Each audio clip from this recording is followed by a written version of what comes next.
kicked off pretty much for the most part. It's been a couple of signings lately, moves I didn't see coming, man. A lot of teams gonna be better this year, man. As always, it's always gonna be some type of player that gets traded that's gonna shake the NBA world up. Anyways, just a couple of ones that I wanted to go over right quick, just to give y'all my thoughts on who did they do a good job on this trade, or does it move the needle? As far as the first person I seen was PG. Paul George has signed with the 76ers. He is now paired with Tyrese Maxey and Joel Embiid and the rest of those role players they got on that team. I think that moves the needle. I think it's possible they can get to the second round with PG just based off his scoring and his defense. But the thing I will say is that as a Sixers fan, I wouldn't be too happy. I wouldn't dive into this thinking this is a NBA Finals team. You've seen Joel Embiid paired with people before, and they just don't. Those teams just don't got what it takes to get to that next level. Even though they've had great series with these teams, they just ain't had that to get them over that push. James Harden, when they got James Harden, they thought they was going to the finals. Still got their ass bounced in the first round. I can see the same thing with that, and the reason why I say that is because with Paul George, he is great in the regular season. When it gets to the playoffs, why they call him playoff P, I'll never understand, but he disappears in the playoffs. I don't see it.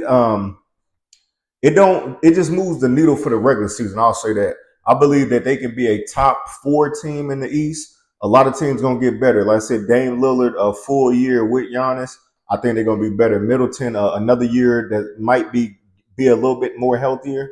That's a big three right there in itself, man. So it's gonna be a lot of teams. You got to think about Boston. They bring the game back. The Pacers got better. It's a lot of teams right now in the East is gonna be better.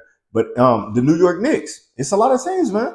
I just feel like PG he'll get them a better winning percentage in the regular season, but when it gets to the playoffs, I just don't think they're gonna have what it takes to get to the second round unless they play a lower seed like a seventh or eighth seed. That's the only way that they could get that.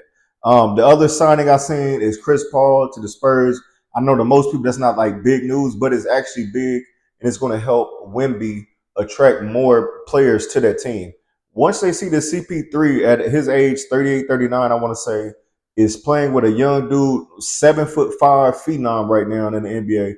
Once they see how easy Chris Paul's gonna make for him at his age, they're gonna start flocking to that team, man. Like they're gonna have plenty of money. It shouldn't be no huge contracts. The only person that's gonna be getting paid big is Wemby with that team. Like that's gonna be getting the max money. But outside of that, man, they got youth on their side. They go get some pieces, man. The Spurs will be back in the mix in the West, man. So I think that's a great move for CP3. I don't think he's looking to win a championship no more. He just with a team they just want to help grow, man, and look out for the younger guys out in the league.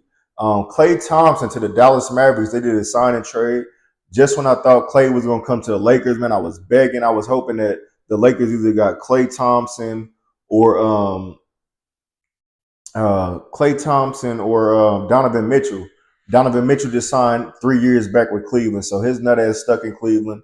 But Klay Thompson, I think this would be dope for him going to Dallas, being a West team. You're gonna see Golden State a couple times in a year. You'll get your get back. Y'all couldn't come to an agreement with the money or whatever it was. Maybe his age. I'm not sure on that. But hopefully he can get out there and average 15, 20 points to go with Luka and Kyrie coming off what they just did, making it to the NBA Finals. So it's the West going to be a lot better as well.